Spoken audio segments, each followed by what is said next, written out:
Hey everyone, Ian King here, editor at Smart Profits Daily for your weekly market insights webinar. And joining me this week, of course, my friend and colleague, Jeff Yastine. Jeff, how is it going this week? It's going good, going well. Great to see you. Before we start today's webinar, I just want to remind you, if you haven't subscribed to our channel, please subscribe. And if you like what we say, feel free to smash that like button. It helps other viewers and YouTube searches find our content. So Jeff, with a lot of states reopening this week, tell me, are you going anywhere special, or is there any place that you would not go without a vaccine? No, you know what? I feel perfectly comfortable going pretty much everywhere. I mean, I was at Disney World and Universal the weekend before everything started to close down.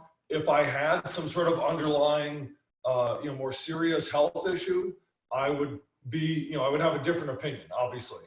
But I think if you're somebody of, pretty good health, status, I think the odds are pretty good. And at least for me, I'm perfectly comfortable going pretty much anywhere. Oh, good to hear. Because this is a question that we asked our Smart Profit Daily readers over the weekend. And I just want to go over the survey results with our viewers. If you look at this, 72% of our readers said yes on restaurants, 65% said yes on malls, about 52% said yes on planes, 48% gyms, fitness centers, 45% on stadiums.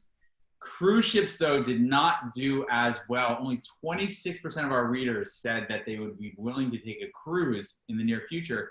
And I looked at that and I said, I heard that Carnival Cruise Lines had sold out, or they saw bookings up something like 600% in the last couple of weeks when they finally reopened their online reservation system. What do you make of that, Jeff? What I take from all that, Ian, is that you have these cruise companies like Carnival and Royal Caribbean that have a huge base of customers who are fans and who have been riding on those ships for many, many years. And they're used to the idea that, when you go on these ships, having these, a virus outbreak like the norovirus, which obviously is not, fatal in almost every circumstance, unlike the coronavirus can be at times. But, there's an understanding of the risks involved, or a bigger understanding. And so they're sort of used to it, as where, if you're not used to being on a cruise ship, or you just, don't really like the reminder of these vessels as, yes, floating petri dishes. Yeah, that's definitely the case. But, 99% of the time, at least until, we had this coronavirus outbreak, it was not a serious issue. And I think that, more people are going to become more comfortable and start going on these ships, especially now that we're starting to get a handle on, drugs that can relieve the symptoms and, other things as we get a better understanding of the virus. Yeah, I can't tell you that I'm a fan of cruise ships to begin with, but after 20 years of riding the New York subway system, I feel like my immune system has been exposed to everything. But let's move on. Another thing in the news recently was that Airbnb, actually this morning, reported that they see a V-shaped recovery in bookings. And I'm just a little skeptical of that. I think what's happening in the booking market overall, and this applies to cruise ships as well, is you're just getting some crazy discounts right now. I know a lot of Airbnb hosts are trying to move their inventory, try to get people in their places for the summer months. And we still have some people that are reluctant to travel. So I think that's one of the reasons why you're seeing a lot of these cruises and vacation spots booking up, is because of the discounts that are out there. There are bargain hunters that aren't worried about picking up coronavirus and think that it'll be gone in a couple months, that are saying, hey, there's a great deal on this place in July, or this cruise in later on this summer. I'm going to take that right now. And that's why I think you're seeing those bookings fill up. But one other thing, we've talked a lot lately about the stock market, and there's been a lot of optimism building up. You see it obviously with the cruise numbers and Airbnb, like I just mentioned. But there is still this dichotomy between what the stock market has told us after this 30% rally and the bond market, which just seems to be kind of sideways, right? We had this huge drop in rates as the bond market rallied. And it's saying that we're not going to see any growth in the economy for quite some time in the future. Jeff, what do you make of this kind of difference between what the bond market and the stock market is telling us right now? Well, let me sort of answer that question with another question.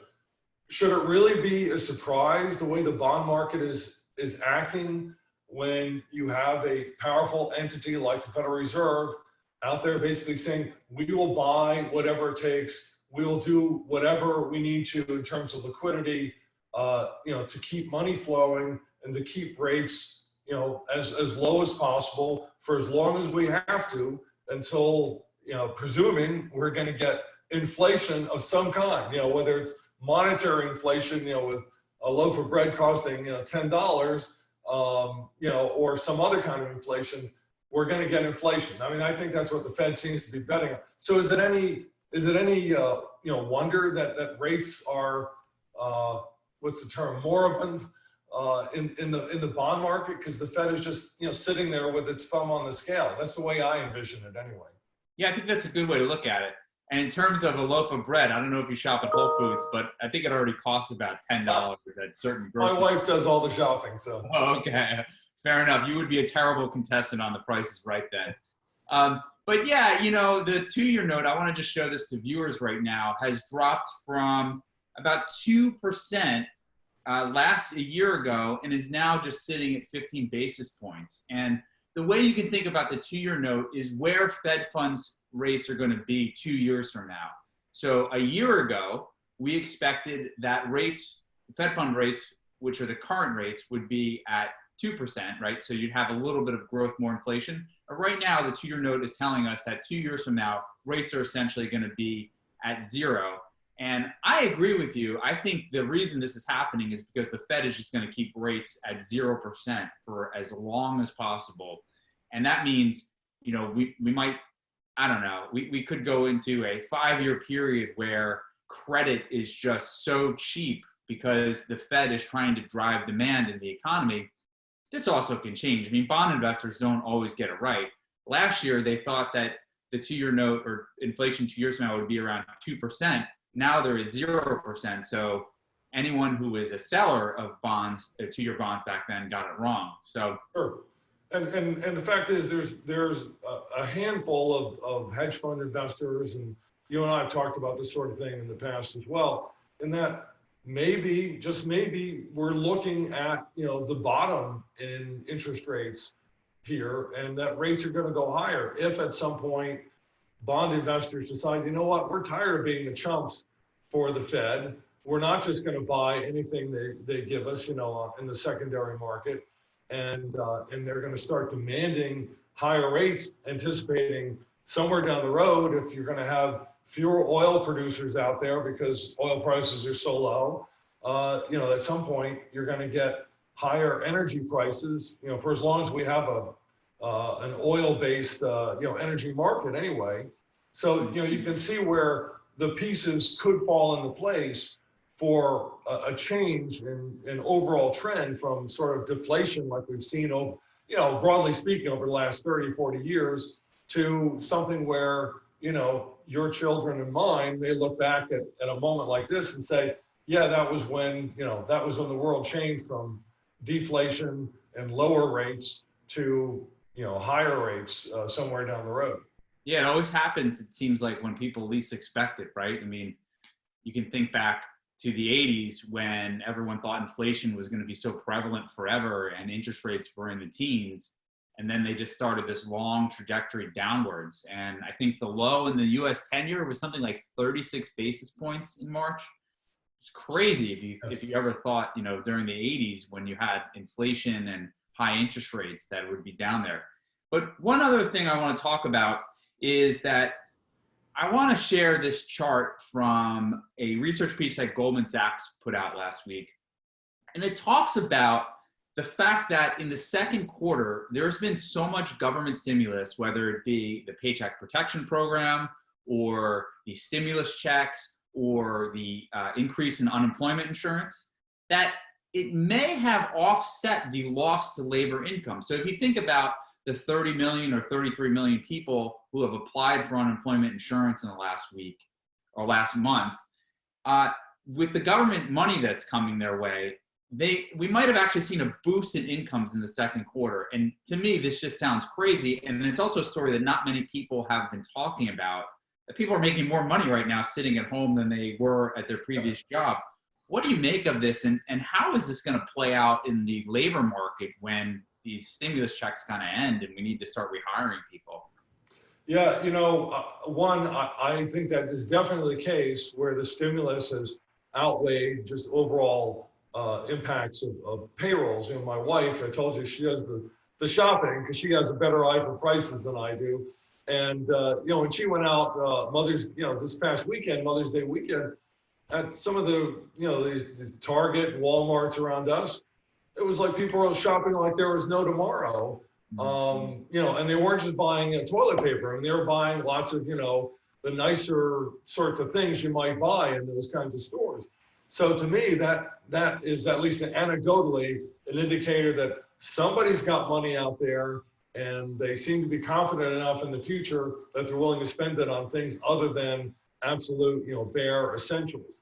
I think that in the future, as these stimulus efforts come off, and they may come off sooner than we think, if only because this impact is sort of like pouring gasoline on a fire, especially again if it turns out the overall lingering effects of the coronavirus aren't as devastating over a long period of time, as opposed to say a month or 6 weeks or 8 weeks like we've experienced already. If it's not as damaging over a longer period of time, again, you're talking about gasoline on a fire. That's the way I think of it. Yeah, and I mean, to your point on consumption, with everyone kind of staying at home for the last couple of months, there has definitely been a marginal uptick on people doing home improvement projects, right? I mean, you look at stocks of Home Depot and Lowe's, even some of the furniture e-commerce sites like Wayfair and Overstock.com. Overstock.com is up about 7 times from its March low. I mean, it was a $2 stock, and now it's at 14 or 15. And they sell, couches and home furnishings. And that was a stock that was really left for dead. But because everything was closed down, you couldn't go to a department store to buy furniture, and you're sitting at home thinking, hey, I really could use a new couch if I'm going to be here for a couple months. You saw, it really benefited these e-commerce companies that sell home furnishings. So that's just something I don't think a trade not many people saw coming.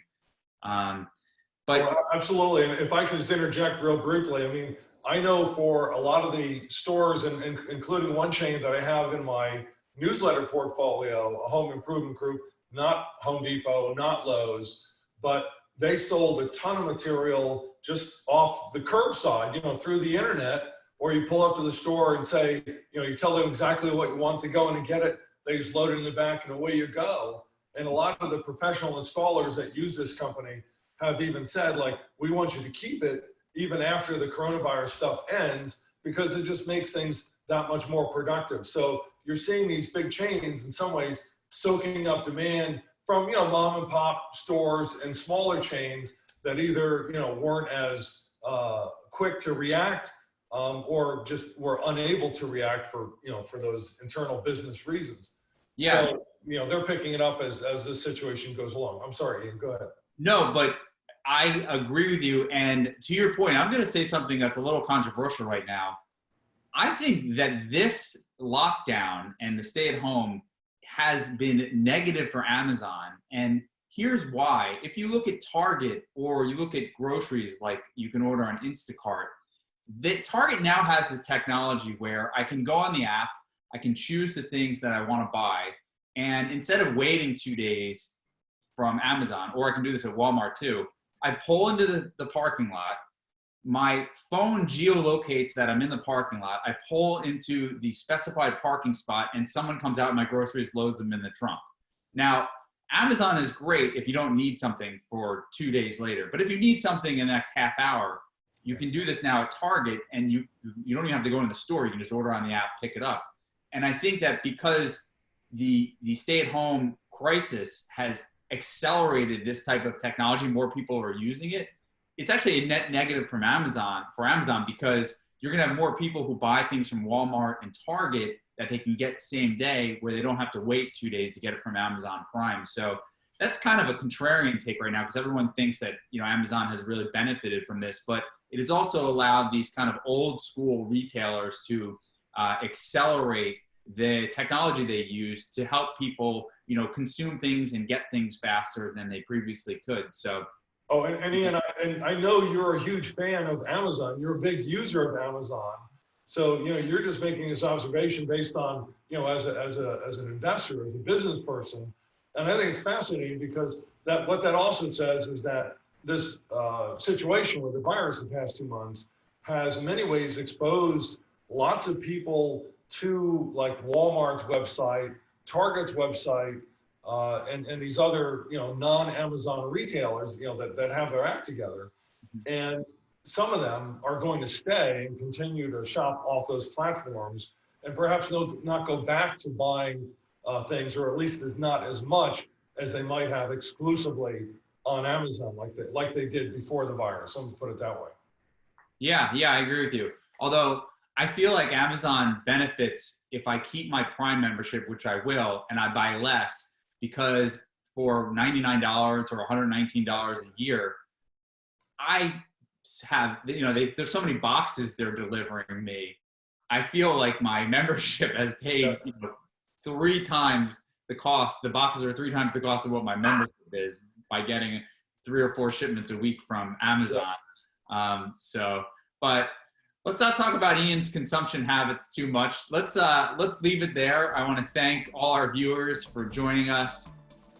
Like I said, if you like our content, please help us share it on YouTube by hitting that like button. Any comments you have, and be careful about if you talk about our consumption habits in the comments, we will delete them. And we'll see you, everyone. From myself and Jeff Yastine, we'll see you all next week. Thank you.